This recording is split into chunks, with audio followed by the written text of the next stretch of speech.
mas pabor ba kay VP Sara ang kasalukuyang miyembro ng Senado ng 19th Congress? Meaning, mas ngayon, lamang ang acquittal kung ngayon pagbobotohan niya ang 19th Congress. 9 votes to acquit. Kung 20th Congress, mas hindi sigurado, mas tagilid, o mas pabor kay VP Sara. So, usapin po ng politika, ha? Bilangin po ninyo. Dahil po sa ngayon, mga kapatid, ang kandidato, dalawa. Ang klarong-klaro po naman na pro VP Sara. Huwag na ho nating pa yan, di ba? Huwag tayo dalawa. Yung isa, mukhang rumirehistro. Si Senator Bongo rumirehistro. Si Senator Bato at saka si Ate Amy, medyo hindi pa nakakasigurado. Although, lahat naman sila hindi nakakasigurado kasi nga survey pa lang yan. Pero assuming lang po na mabawasan po itong mga to, hindi sila manalo. So, bibilangin mo. Ngayon, sinasabi nila, ang mga Villar daw, ang sinasabi malamang na bumoto sa acquittal. Ito ho ay mga usap-usapan po natin na babasa. Oo. Meron pa iba mga pangalan na lumulutang. Ngayon po, dalawa yung Villar na nando doon. So, dalawa na yon. Yes. Kung hindi manalo si Camille, hindi pala rin si Camille, di isa na lang. Oo. Tama? Oo. Opo. 9 to convict, ha? So, isipin po ninyo, mga didis. Ano didis? DDS kasi yun. Isipin nyo, mga didis. Sinortcut mo, ha? Mga didis. Pabor ba sa inyo ang kasalukuyang 19th Congress composition? Mas ngayon ba, ano ang chance ng acquittal o pauubaya mo sa next Congress? Sa 20th Congress. Na hindi ka pa sigurado ang kanyang composition? Paano kung maolats? Ang mga klaro, di ba? So, isipin po ninyo, mga didis. Ano didis? DDS kasi yun. Isipin nyo, mga didis.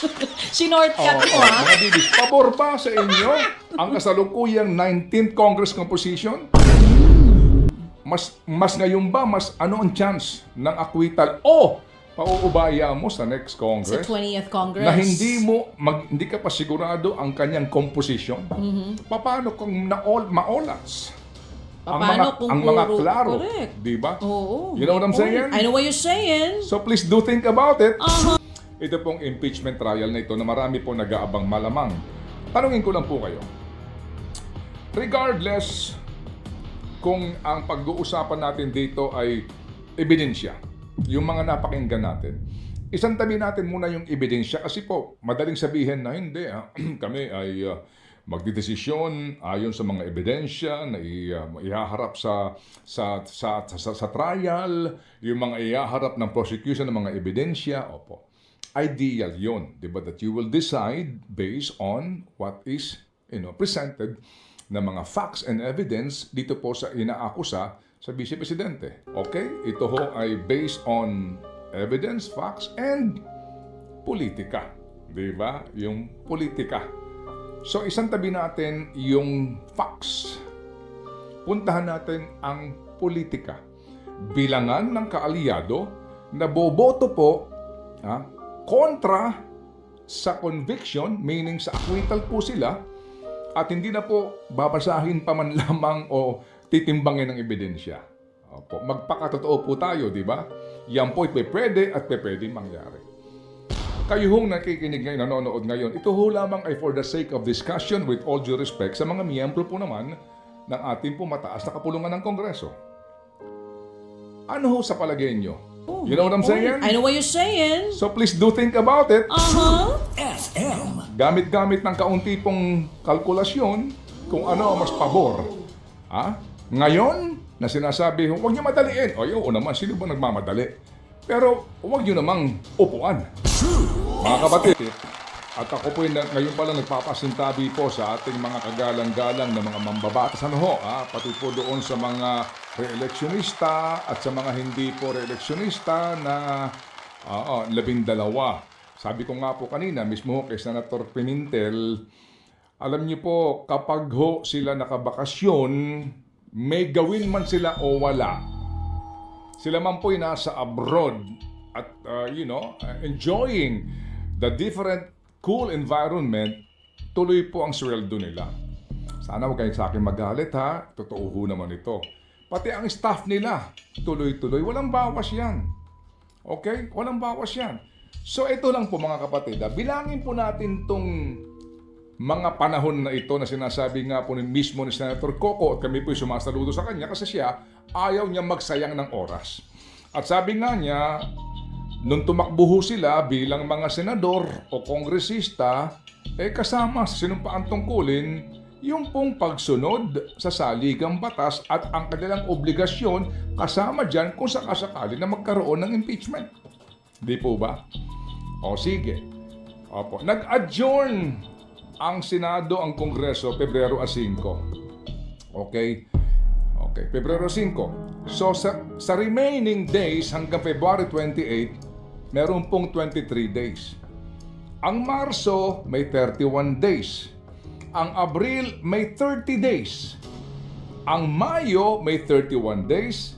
At June 1 lang po, kasi nga June to ang balik nila, that's 116 days. FM. 116 days. Okay. So, June 2 hanggang June 11, 6 session days lang yan. So, meron pong 3.8 months magmula nung nag-adjourn sila hanggang sa June 1. Tatlo, 3.8, halos 4 na buwan. Sabihin mo na meron po silang mga draft ng mga rules na ito, pero ikaw na Pilipino na nag-aambag sa sweldo at benepisyo nitong mga kagalang-galang ng mga mambabatas na ito, hindi kaya lugi rito. Tayo nagpapagal dito, di ba? Tayo po nagtatrabaho tayo dito, tayo gumigising na madaling araw. With all due respect ha, sila mga kapatid sa loob ng, magmula po ito, Feb 6 hanggang June 1, that's 116 days. So, June 11 ang last session day. So, June 12 to July 28, mga kapatid. Yun ang bilang natin dito. That is 45 days. So, kapag binilang mo yung 116 days to 45, hanggang 45 days ng July 28, that's total of 161 days. I-divide mo yan ng 30 days. That's equivalent to 5.3 months. Kung wala mangyayari pong impeachment hearing, kasi po ang kanilang basically po, may hearing ka 6 days, hindi matatapos, sabi ng Senator Coco, di ba? Wala practically po, rules lang dyan and then a little memoranda. Pero talagang ang simulan ng bakbakan dito, July pa. So hindi naman siguro po ikasasama ng loob nila kapag ho tayo nagsabi na hindi kaya kayo lugi dyan, di ba? 5.3 months. Baka sabihin nila, bakit naman sinama mo yung araw ng Sabado at Linggo? Ba't naman sinama mo yung Semana Santa? O bilangin natin ngayon, minus itong mga Sabado at Linggo at saka Pista Official. Okay? February 5 to Feb 28, 18 working days. Okay? Opo. 18 lang ito. Hindi po gaya ng aking bilang na 23. You know what I'm saying? Minus na po dito yung Sabado at Linggo at Pista Official. March 1 to 31, 21 working days. April 1 to 30, 19 working days. Kasi nga, araw ng Kagitingan, April 9, Monday, Thursday, April 17, April 18, Good Friday. Samahan pa po ng Sabado at Linggo. So, 19 working days lang.